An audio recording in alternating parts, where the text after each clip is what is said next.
Assalamualaikum dan salam sejahtera. So, ramai mengatakan jika anda hendak pantas dalam buat jualan dalam bisnes anda harus membuat iklan berbayar, betul lah. Saya setuju dengan pendapat ini dan memang saya pun setiap bisnes saya jalankan ni saya buat iklan berbayar. Sebab untuk mengharapkan trafik organik pada masa tahun 2025 ini atau tahun lepas adalah amat sukar sekali atau tidak relevan dah. Di mana dia punya exposure pada kita punya konten, walau kita buat 7 konten, 8 konten, dia tidak pergi ke keseluruhan. So saya pernah buat satu kajian di mana saya telah menghantar sebanyak 300 konten sebulan dan kita dapat jualan, tetapi dalam 2 atau 3 jualan saja. Tidak mencukupi untuk kita menjadikan bisnes online ini sebagai kita sumber pendapatan, betul. Tetapi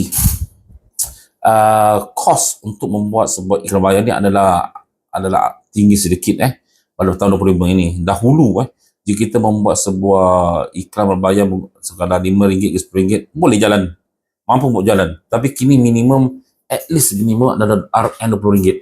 Ini saya spesifikkan kepada Facebook Ads, okay? Sebab saya mahir dalam Facebook Ads sebenarnya, okay? So kalau nak best, kita masuk RM60 adalah sebuah kosaran yang mampu untuk pantaskan anda punya jualan dan juga mengkolek data untuk anda punya iklan, okay? So, dan tambahan lagi dan kalau ikut prosedur membuat iklan ni, kita harus jalankan, kita buat iklan baru, kita harus jalan sekurangnya 5 hari untuk lihat data yang tepat sama ada iklan tu bagus tak bagus. So kita jalankan, tengok macam mana. So ini umpama kita membakar duit dulu untuk melihat data, okay? So dan jika nasib baik, kita mungkin akan mendapat keuntungan atau ROS yang bagus, dan jika tidak, anda terpaksa tutup iklan tersebut dan buat iklan yang baru menggunakan kreativiti yang anda ada. So ini penting, okay? So untuk buat iklan bayar ni sebenarnya dia satu stres yang agak meningkat. Bayangkan seperti saya katakan tadi, dalam masa 5 hari anda akan buat iklan, anda monitor. Tetapi tiba dalam masa hari ketiga ada jualan, okay? Hari keempat ada jualan. Hari kelima tiba ada jualan lagi. So anda harus fikir, nak tutup tak nak tutup, betul?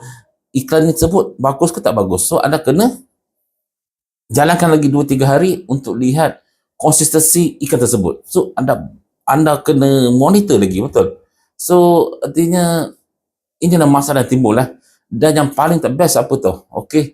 So ini adalah psikologi manusia sendiri. Memang kita kata jalankan 5 hari, tetapi kita buat iklan, kita bayar RM60 sehari katakan. So kita jalan 2 hari, tak ada sale langsung, okay? Dan anda dah risau, saya habis RM120 2 hari ni, sale tak ada.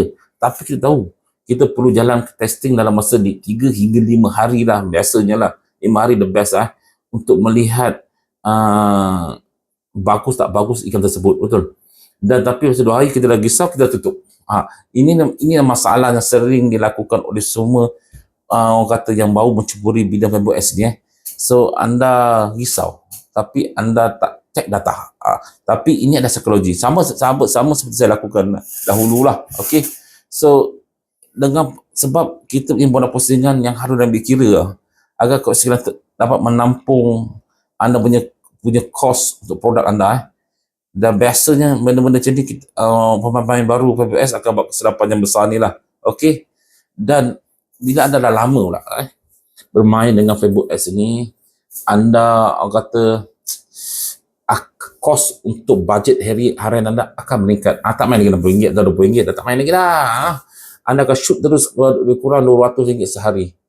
Tu lagi pasrah, okay? Kalau tak jadi memang nangis lah dan menambahkan anda punya pasrah. Anda kena test kekurangannya 3-5 hari lah.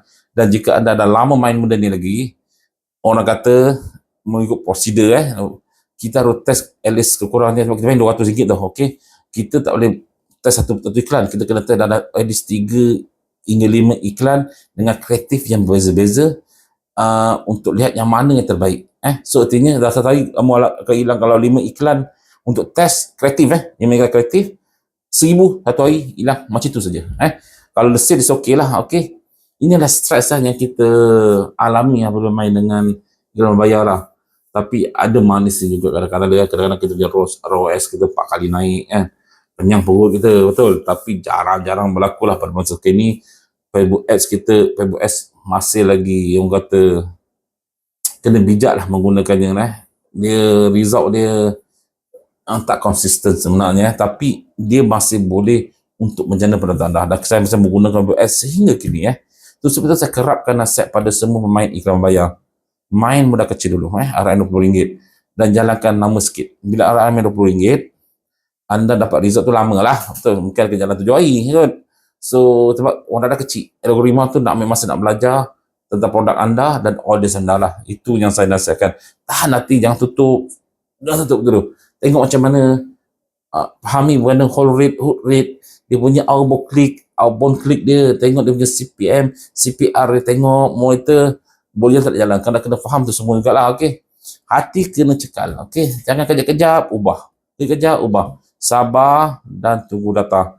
Inilah cara mainan untuk anda, jika anda bermain dengan Facebook Ads. Sebab anda tak tahu kreatif mana orang suka. Anda tak boleh nilaikan diri anda. Oh, saya buat ni kreatif, gambar ni cantik ni, video ni mesti meletup. Itu kata anda. Belum kata netizen yang lihat iklan anda. So, anda kena test dengan netizen dengan iklan tersebut. Lepas tu anda kena berlakukan 3-5 hari. Okey? Okey. Dan saya bercerita tentang ini kerana saya stres. Dah bahaya sebab iklan tak menjadi. Okey? Dan ini adalah satu proses yang biasa kita berlaku lah. So, terima kasih mendengar stres saya ni. Dan saya tengah stres sekarang ni. Okey? Risau tengok iklan saja buat ni tak menjadi sekarang ni. Tak tahu kenapa lah. Okey? Tetapi at the end, salahnya adalah kita lah. Kerana kita bukan ada buat kesilapan atau kita tak mencuba beberapa kreatif lain untuk melihat produk kita. Okey? Okey, sebenarnya kata iklan membayar adalah stres. Ingat untuk anda semua. Okey?